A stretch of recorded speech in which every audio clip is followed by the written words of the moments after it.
Com base em Lucas capítulo 23.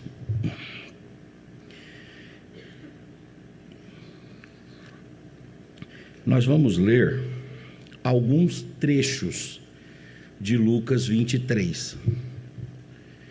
E o tema que nós vamos abordar aqui hoje será o tema da reconciliação. Deus deseja que nós nos reconciliemos. Versículo de número 5, eu vou ler com os irmãos até o versículo 12. Depois nós vamos ler o versículo 39 até o 43. E depois nós vamos pensar uma parte do capítulo 24 do Evangelho de Lucas. O Evangelho de Lucas, ele está dentro dos chamados evangelhos sinóticos, não é isso? Os sinópticos são Mateus, Marcos e Lucas. E o que quer dizer isso?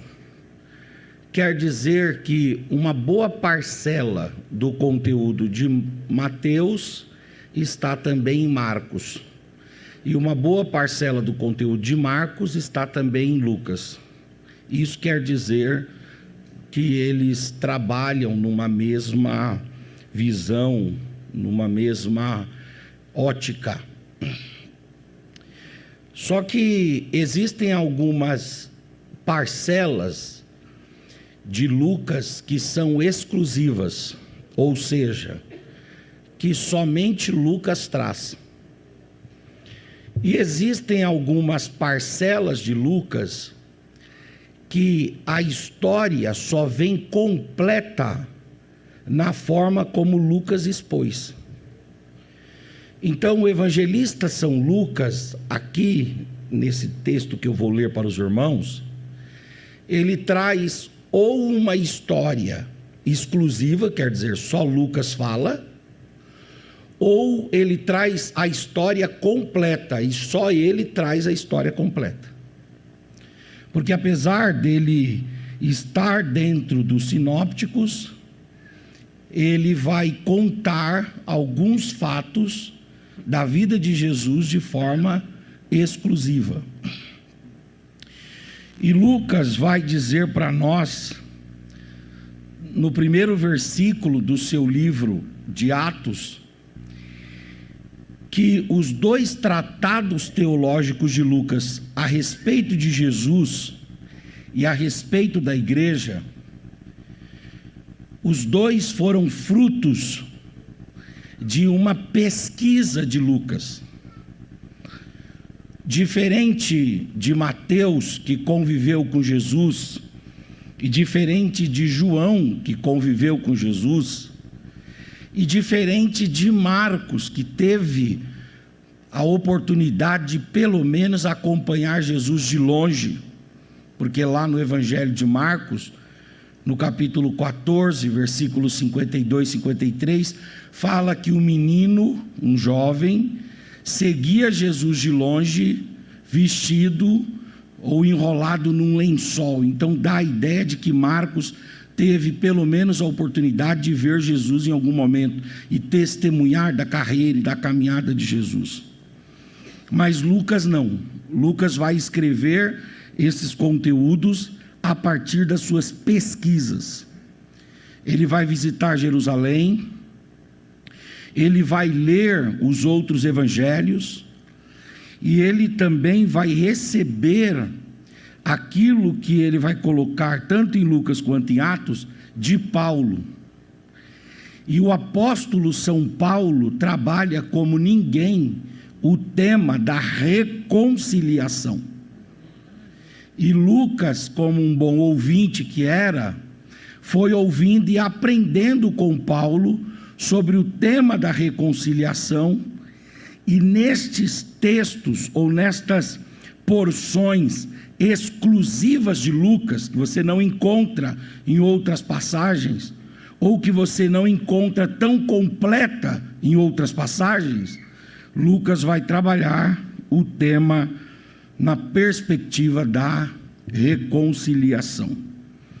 Então eu vou contar 3 histórias que são exclusivas de Lucas, e essas 3 histórias vão falar sobre reconciliação e vão ensinar para nós alguma coisa referente à reconciliação.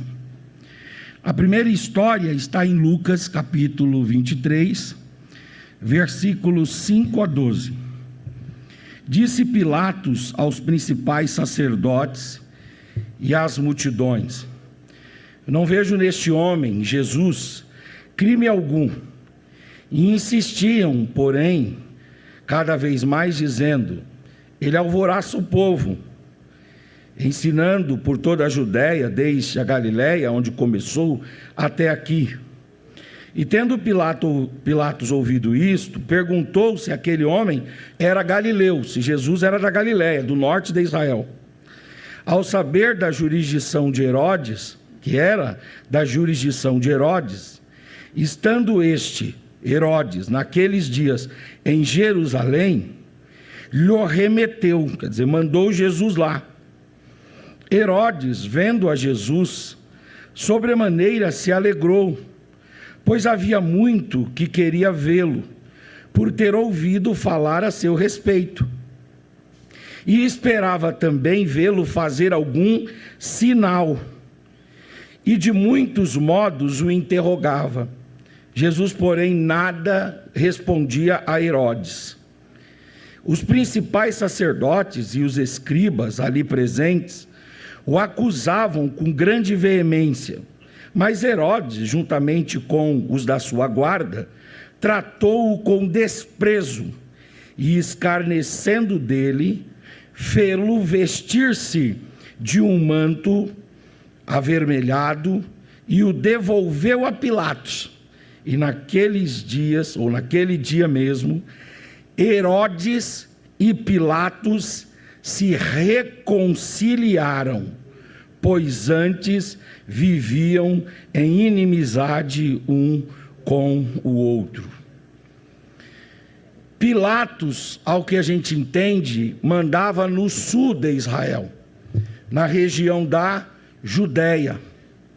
E Herodes mandava no norte, na região da Galiléia. E havia alguma disputa entre eles. Nós não somos informados qual era o motivo da rusga, qual era o motivo da diferença, qual era o motivo do conflito, qual era o motivo da lide, da querela, da briga, da desavença, da dissolução entre Herodes e Pilatos. Nós não somos informados. O que somos informados é que Herodes e Pilatos estavam brigados. Alguns comentadores dizem que estavam brigados porque não havia um respeito um ao outro a respeito da jurisdição. Pilatos às vezes entrava em questões que eram de jurisdição do Herodes. E o Herodes às vezes entrava em questões que eram da jurisdição de Pilatos. E isso fez com que os ânimos entre os dois se acirrassem. E os dois passaram a ter uma disputa, uma diferença, uma divergência. O Pilatos, então, recebe Jesus para julgar. E nós não sabemos exatamente por que ele simplesmente olha para Jesus e faz uma pergunta, diz: olha, não vi nesse homem crime. Esse indivíduo é da minha jurisdição, aqui da Judéia, ou ele é da jurisdição do Herodes, lá do norte? Ele é da onde? Aí chegaram e disseram: ele é galileu, ele é o nazareno, ele é um indivíduo que nasceu em Belém, mas se criou lá em Nazaré, região da Galiléia, ele é galileu. O Pilatos então mandou Jesus para o Herodes. Disse: bom, o Herodes está aqui em Jerusalém por ocasião da festa da Páscoa. E já que ele está aqui, então eu não vou julgar esse homem. Levem esse homem lá para Herodes, para que Herodes dê jeito, porque aqui estamos tratando de um caso que Herodes deveria tratar. E aí o Herodes recebe Jesus, e quando ele recebe Jesus, nós não sabemos exatamente se o recebeu por uma questão política, ou se ele o recebeu porque ele se sentiu honrado por Pilatos de não julgar um cidadão e uma causa da sua jurisdição, mas respeitar Herodes. Seja como for, Herodes manda Jesus para lá, e o Pilatos então, o Pilatos manda Jesus para Herodes, e o Herodes recebe Jesus. O Herodes recebe, faz um monte de perguntas. Jesus não responde nenhuma das perguntas do Herodes. O texto é até interessante porque fala que o Herodes queria muito ver Jesus. E ele queria ver Jesus porque ele ouvia falar a respeito dos sinais que Jesus já havia operado. E ele queria que Jesus operasse algum sinal. Ele queria que Jesus fizesse alguma coisa para ele falar: poxa vida, é o Messias mesmo, é o Filho de Deus. E aquilo que falam dele lá na Galileia é verdade. E aí o Herodes, depois de fazer um monte de perguntas, não ter resposta, ele zomba de Jesus, pede um sinal, Jesus não dá, ele despreza Jesus.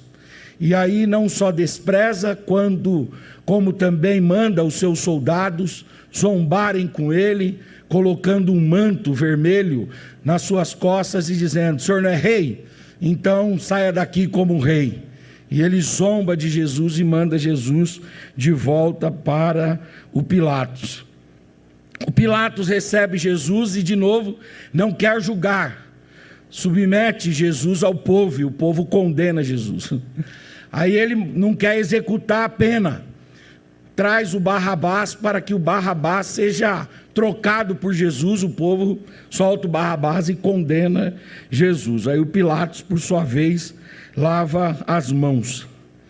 Mas o texto, e eu quero trazer isso aqui à tona, nos mostra que o Pilatos e o Herodes, depois que eles tiveram contato com Jesus, depois que eles tiveram aproximação com Jesus, depois que eles tiveram um colóquio com Jesus, uma conversa, um relacionamento com Jesus, o Pilatos e o Herodes se reconciliaram porque eles eram inimigos.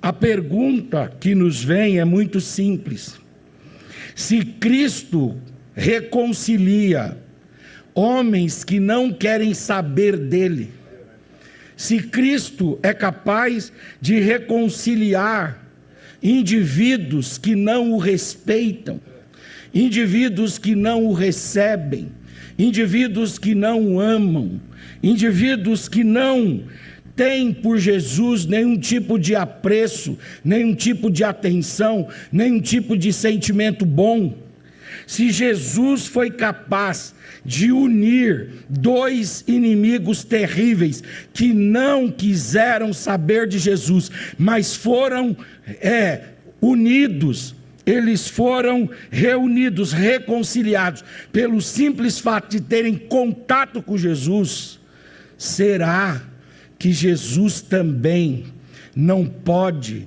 fazer com que dois homens, duas mulheres, duas igrejas, duas famílias, será que Jesus não pode fazer que homens e mulheres que o amam, que o recebem, que são lavados e remidos no sangue de Jesus, que são perdoados pelo poder do sangue de Jesus, será que Jesus também não pode reconciliar os crentes que creem no seu nome e na sua obra? Se o encontro com Jesus fez o Pilatos e o Herodes se reconciliarem, quanto mais aquele homem e aquela mulher que tem um encontro verdadeiro com Jesus, que abre o coração e que abre a mente para Jesus entrar, que abre o coração e abre a mente para Jesus fazer a transformação que a salvação e a graça trazem. Quanto mais aqueles que amam Jesus podem ainda mais se reconciliar também. Jesus é poderoso para quebrar as diferenças entre ímpios. Jesus é poderoso para destruir o muro de separação entre pagãos.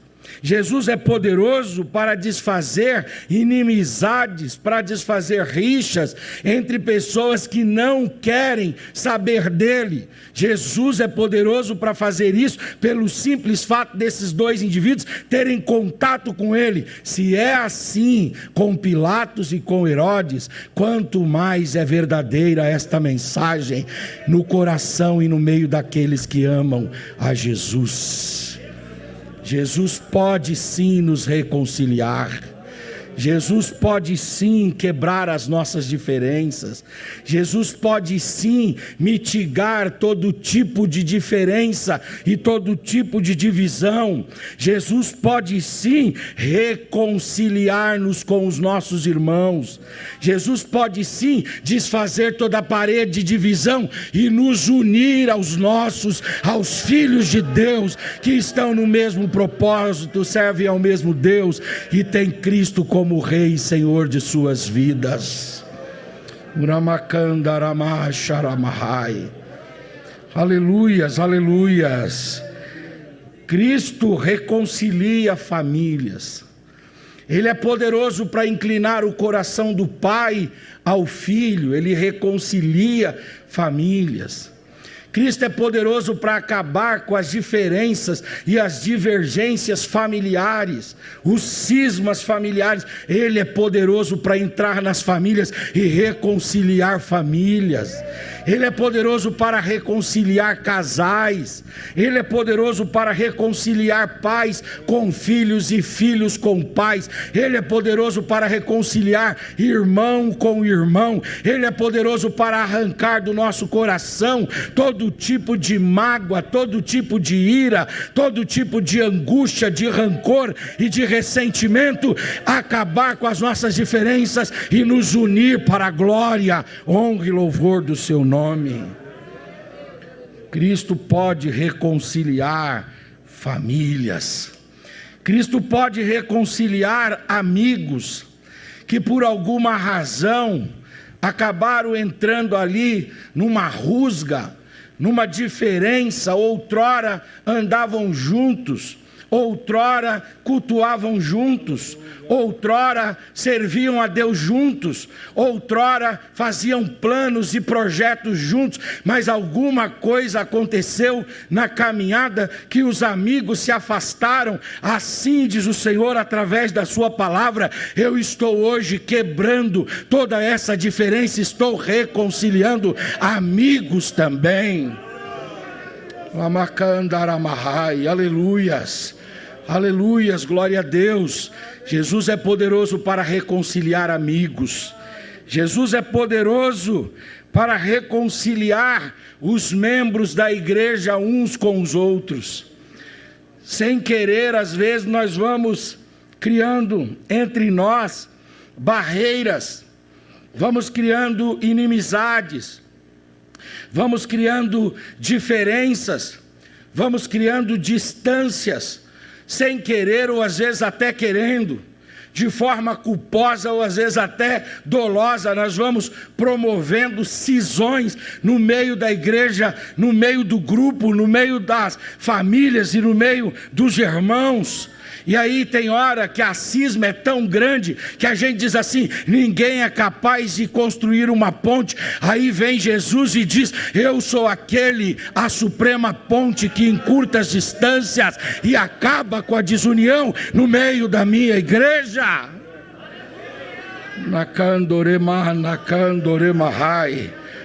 Aleluia, Jesus é poderoso para unir, aleluia, os obreiros. há muitas coisas que às vezes acontecem, ideias diferentes, opiniões diferentes, posicionamentos diferentes, que causam cismas, mas Jesus é poderoso para quebrar todo tipo de cisma e nos unir e nos colocar juntos no mesmo propósito, no mesmo ideal, numa mesma missão, numa mesma causa, dentro do mesmo reino, servindo ao mesmo Deus e andando juntos na edificação e construção da igreja. Macandaramahai. Eu nunca esqueço aquela anedota que eu ouvi quando eu era jovenzinho na igreja. Um pastor contou, diz que as batatas na feira não se concordavam, porque uma batata era de um tamanho, a outra batata era de outro tamanho. Uma batata era gordinha igual eu, outra batata era fininha. Uma era pesada, a outra era leve, elas não se concordavam. Aí a dona de casa foi lá e comprou uma dúzia de batatas. Trouxe a dúzia de batata para casa e tentou colocar essas batatas na panela, e as batatas não se concordavam, porque não se encaixavam uma na outra, sabe? Era difícil. E aí a dona foi com muita dificuldade, colocou as batatas, colocou água, colocou fogo. As batatas cozinharam, ficaram bem molinhas. E aí ela trouxe aquelas batatas para o escorredor, limpou aquelas batatas, tirando toda a casca, colocou aquilo lá na prensa, né, no moedor, e moeu. E quando saiu embaixo, as batatas estavam uniformes, não havia mais diferença e dissensão entre as batatas. Deus também às vezes nos submete a situações difíceis, nos passa pelo fogo, nos passa pelos desertos, nos passa pelas covas. O que é que Deus está fazendo? Deus está espremendo o seu povo para acabar com a cisão, com a diferença, com a divergência, com a dissensão. O Senhor Jesus está unindo o seu povo. O Senhor Jesus está unindo o seu povo.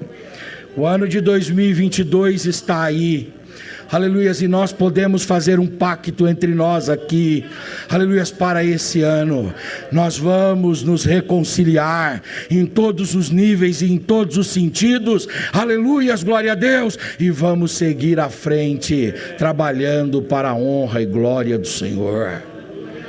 Uma igreja unida, aleluias, vence qualquer barreira.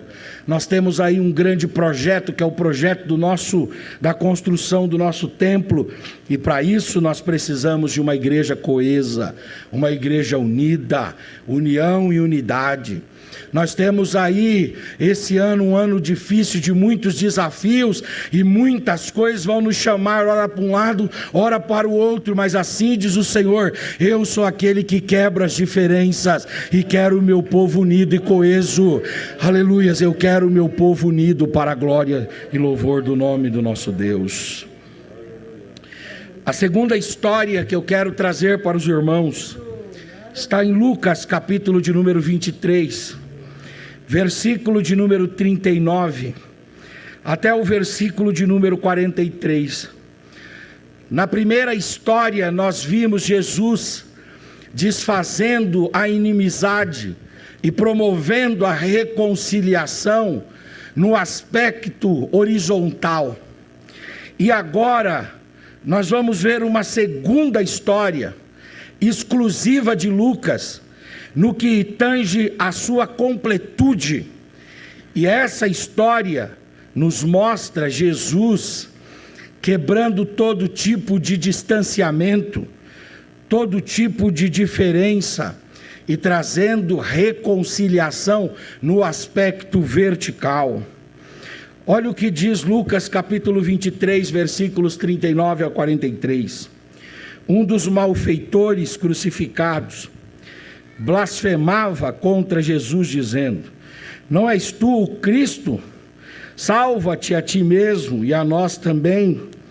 Respondendo-lhe, porém, o outro repreendeu-o, dizendo: nem ao menos temes a Deus, estando sob igual sentença? Nós, na verdade, com justiça, porque recebemos o castigo que os nossos atos merecem.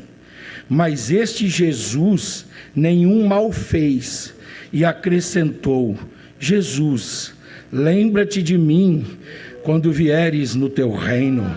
E Jesus respondeu: em verdade eu te digo, que hoje mesmo estarás comigo no paraíso. Amém. Num primeiro momento, Jesus quebra a divisão e promove a reconciliação no aspecto horizontal. E num segundo momento, aqui em Lucas 23, Jesus promove a reconciliação no aspecto vertical. Aqui está a história de Dimas, o bom ladrão. Nem pode falar de Dimas, o bom ladrão. Aliás, de vez em quando a história trata de elogiar alguns ladrões, como Robin Hood, por exemplo. O Dimas é um bom ladrão. E no primeiro momento ele começa falando mal de Jesus junto com o outro ladrão. Mas de repente ele para e ele vai ouvindo o que Jesus vai falando na cruz. E o que as pessoas ali em torno da cruz vão falando sobre Jesus. Nós não temos nenhuma possibilidade de falarmos que o Dimas teve contato com Jesus antes. Há alguns que falam que Dimas teria se encontrado com Jesus na adolescência. Outros dizem que Dimas tinha se encontrado com Jesus quando Jesus estava no início do seu ministério. Seja como for, nós não temos como dizer isso pela Bíblia. Pelas Escrituras Sagradas, nós só podemos dizer que ele foi crucificado junto com Jesus. Só que quando ele está lá falando mal de Jesus, blasfemando contra Jesus, porque o texto diz que os dois falaram num primeiro momento, eles estão ali falando mal, mas de repente o Dimas começa a ver as palavras e ouvir as palavras de Jesus na cruz, os chamados 7 brados de Jesus na cruz. E o Dimas também ouve o que é que aquelas pessoas que estão ao redor de Jesus falam a respeito de Jesus. E a Bíblia fala que a crucificação aconteceu na sexta-feira por volta das 9 horas da manhã, mais ou menos. E que Jesus só foi retirado da cruz por volta das 15 horas. Isso significa dizer que Jesus ficou ali com o Dimas por 6 horas. E durante as 6 horas Jesus foi falando, e Jesus também foi ouvindo, e o Dimas foi prestando atenção naquilo. E conforme ele foi ouvindo a palavra de Jesus, o Espírito Santo de Deus foi trabalhando no interior daquele homem. Aquele homem ladrão, aquele homem malfeitor. Alguns dizem que ele tinha matado uma pessoa numa rebelião. Outros dizem que ele era um indivíduo inimigo político de Roma. Seja como for, ele estava aliado com os maus. E ele, quando vai para a cruz, o coração está empedernecido por causa do pecado. A visão está cega por causa do príncipe deste mundo que cegou o entendimento dos homens. Mas ele vai ali ouvindo as palavras de Jesus. Ele vai ouvindo a mensagem. E o Espírito Santo de Deus vai trabalhando no seu interior através das palavras de Jesus. E num determinado momento aquele homem se arrepende. E a obra do arrependimento é uma obra interna, produzida pela palavra e produzida pelo Espírito Santo de Deus. E o Espírito Santo e a palavra começam a trabalhar no coração daquele homem, de forma que vai quebrando, eles vão quebrando toda a resistência e toda a dureza do coração daquele homem. A mente daquele homem, que era uma mente travada para Jesus e para as verdades do reino de Deus, a mente dele vai sendo trabalhada pela palavra e pelo Espírito Santo de Deus, que vão lhe conscientizando da graça que está sendo derramada e manifestada naquele momento. E aí aquele homem que não tinha contato com Deus, que não tinha contato com a palavra de Deus, e que começou aquele dia, mesmo na cruz, resistindo Deus, aquele homem, ele começou a se arrepender, e ele arrependeu-se no seu interior. E o arrependimento, apesar de ser metafísico, apesar de ser invisível, apesar de ser intrínseco à alma humana, o arrependimento, apesar de ser subjetivo e internalizado, tem algum momento que o arrependimento precisa manifestar-se, expor-se. E aí então aquele homem, ele não apenas se arrepende, mas ele confessa e ele chama Jesus de Senhor. Quando ele fala Jesus, ele está chamando o nome de Jesus, que é Deus é salvação. Ele está dizendo: só em ti eu encontro salvação e perdão para todos os meus pecados e para toda a minha culpa. Ele se arrepende, ele confessa, e depois de confessar, ele vai fazer algo que todos nós crentes temos que fazer. Ele vai defender Jesus. Ele já se coloca em defesa de Jesus. E ele que estava falando mal de Jesus, agora começa a dizer para o seu companheiro: por que é que você está falando assim com o meu mestre? Por que é que você está falando assim com o meu Senhor? Nós dois merecemos estar aqui, mas ele não, ele é o Santo de Deus. Quem experimentou a obra gloriosa do Espírito Santo, não apenas se arrepende, não apenas confessa, mas sai também em defesa de Jesus. Sai também em defesa de Jesus. Nakandorema, nakandaramahai, nakandaramahai. E aí, depois disso, ele vai passar por todo o processo da salvação e vai dizer: lembra-te de mim quando entrares no teu reino. E o Senhor Jesus vai dizer para ele: hoje mesmo estarás comigo no paraíso. Aqui está todo o processo da salvação: arrependimento, confissão, defesa de Jesus e a esperança pelas mansões celestiais. Aqui está todo o processo da salvação. Aquele homem inaugura as mansões celestiais. Deus não inaugurou o paraíso com Abraão, com Isaac, com Jacó, com José, com Moisés. Deus não inaugurou com Josué, com os juízes, com Davi, com Salomão, com os profetas, nem com João Batista, o dos nascidos de mulher, o maior. Deus inaugurou o paraíso com o Dimas, que se arrependeu, confessou, defendeu Jesus e desejou, e teve esperança no paraíso. Aqui Jesus está promovendo a reconciliação.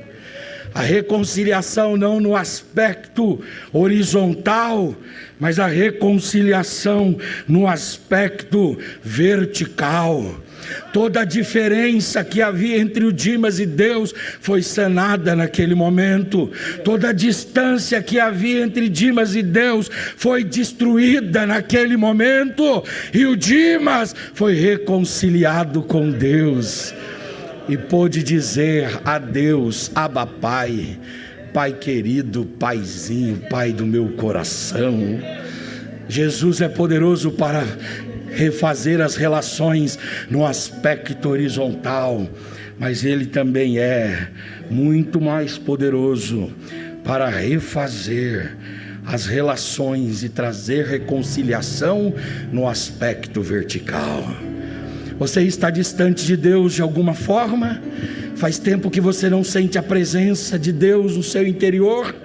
Faz tempo que você não sente a visitação de Deus. Assim diz o Senhor para você: Jesus está aqui para unir você ao Pai novamente. Abra o seu coração, abra a sua mente, abra a sua alma, abra a sua boca, confesse, aleluias, a Jesus, adore o nome dEle, e Deus será reconciliado conosco através de Jesus Cristo, o seu Filho. Quantos foram reconciliados através de Cristo? Pode levantar as mãos. Levante a sua face, por gentileza. Levante a sua voz e se há ânimo em você, abra a sua boca e dê uma palavra de adoração. Nakandaramai, choramakandaramahai. Jesus promoveu reconciliação no aspecto vertical, horizontal e vertical. Mas ainda há uma terceira história, exclusiva de Lucas. Não exclusiva porque Mateus traz também essa história, mas Mateus traz a história em 2 versículos só, e Lucas dedica parte interessante do capítulo de número 24 para essa história. E que história é esta? É a história dos 2 discípulos que estavam a caminho da aldeia de Emaús. Aqueles 2 estavam desgarrados também. Aqueles 2 estavam distantes também. Aqueles 2 estavam com o coração ferido, a mente ferida, a alma ferida. E eles estavam indo embora. E eles estavam voltando para a aldeia de Emaús, porque não queriam mais saber da igreja, não queriam mais saber da obra de Deus, não queriam mais estar na igreja. E aí a palavra de Deus diz que quando eles estão indo a caminho de Emaús, o Senhor Jesus se apresenta no meio deles. Mas eles estão tão tomados pela frustração e pela decepção, eles estão tão tomados pela tristeza e pela amargura de terem perdido Jesus, que eles não conseguem identificar que Jesus está ali para quebrar todo tipo de distância e fazê-los reconciliarem-se com a igreja. E aí então o texto fala que eles, quando perguntados, por que vocês falam, o que vocês falam pelo caminho? E aí eles vão e dizem assim: o senhor é o único transeunte aqui na região da Judeia que não está sabendo o que está acontecendo? E Jesus fala para ele: o que está acontecendo? E eles vão e dizem assim: mataram o rei da vida, o senhor da vida, o doador da vida, mataram Jesus de Nazaré. E eles começam então a contar todo o luto deles para Jesus. Mas aí o texto termina dizendo que depois que eles falaram, Jesus então começou a expor-lhes as escrituras sagradas. Jesus passou a expor a eles a escritura sagrada, a palavra de Deus. E aí acontece o que está no versículo 28 do capítulo 24 de Lucas, até o versículo 31, que diz assim: quando se aproximava da aldeia para onde iam, ele fez menção de passar adiante, mas eles o constrangeram, dizendo: fica conosco, porque é tarde, o dia já declina. E entrou para ficar com eles. E aconteceu que quando estavam à mesa, tomando ele o pão, o abençoou, e tendo partido, lhes deu. Então se lhes abriram os olhos e o reconheceram, mas ele desapareceu na presença deles. E se você continuar lendo o texto, vai dizer aí que eles olharam um para o outro e disseram: era ele que estava aqui, era ele que estava todo o caminho conosco. O que ele estava fazendo aqui? Ele estava falando conosco, enquanto ele falava, o nosso coração e a nossa mente queimavam, aleluia, eram aquecidos pelo poder da palavra poderosa que vem da boca de Jesus. E o texto diz que eles deixaram a casa, deixaram a aldeia e voltaram para a igreja. e se reconciliaram com a igreja.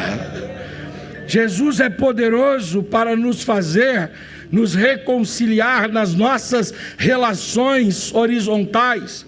Jesus é poderoso para nos reconciliar com Deus na nossa relação vertical com Deus.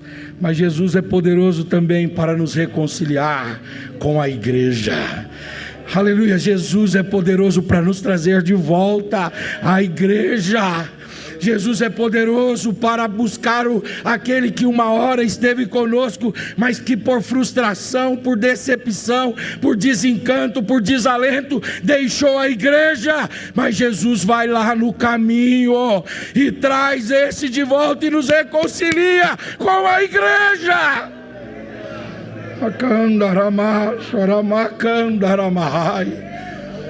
Tem muita gente que está distante da igreja.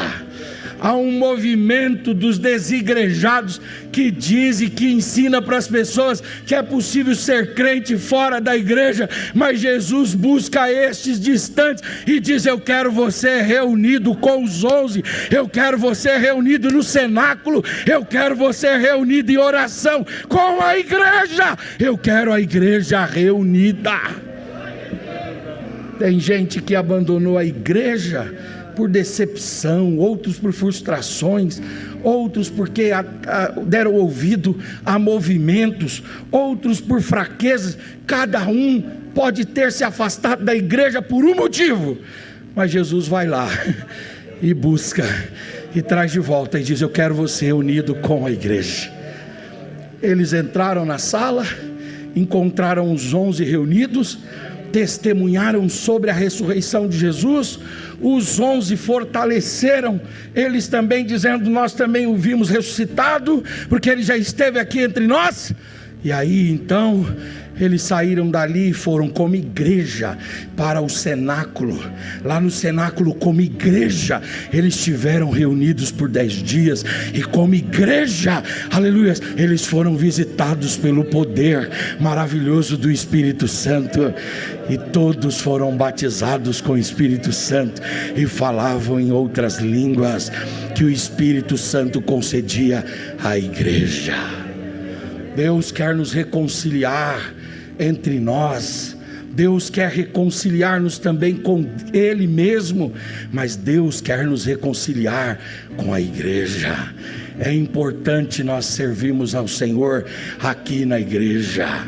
Esses dias eu estava conversando com um amigo meu lá dos Estados Unidos, e ele estava me dizendo que o pastor dele resolveu tirar as lives, tirar os cultos das lives.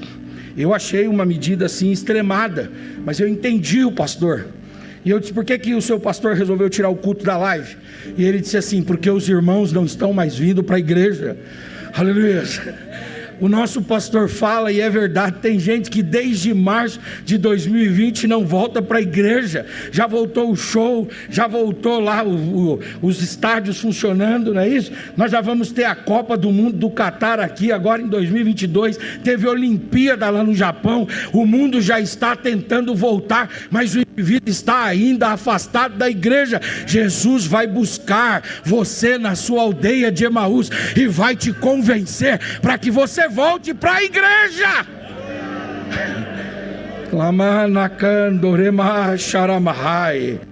Aleluias, aleluias, aleluias, aleluias. Você não pode servir a Deus em sua casa sozinho, porque nós precisamos disso daqui. Nós precisamos dessa comunhão, nós precisamos dessa interação, nós precisamos do abraço, nós precisamos da oração um pelo outro, nós precisamos da comunhão dos santos, nós precisamos estar no meio da igreja.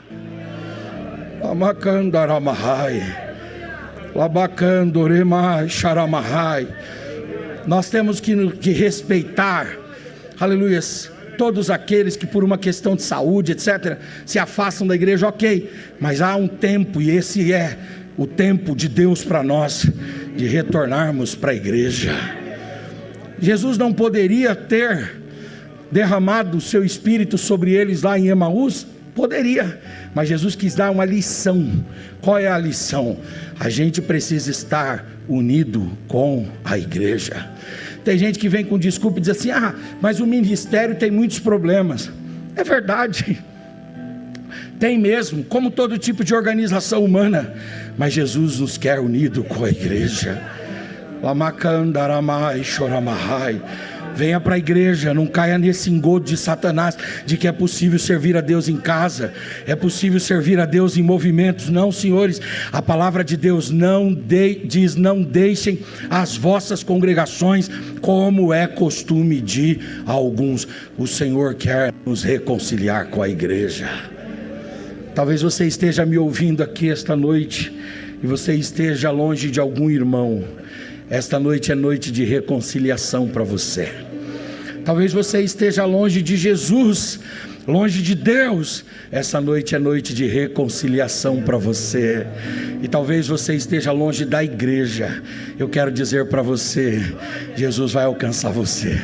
A graça de Jesus vai te alcançar, e você vai voltar para estar unido à igreja novamente, em nome de Jesus. Amém.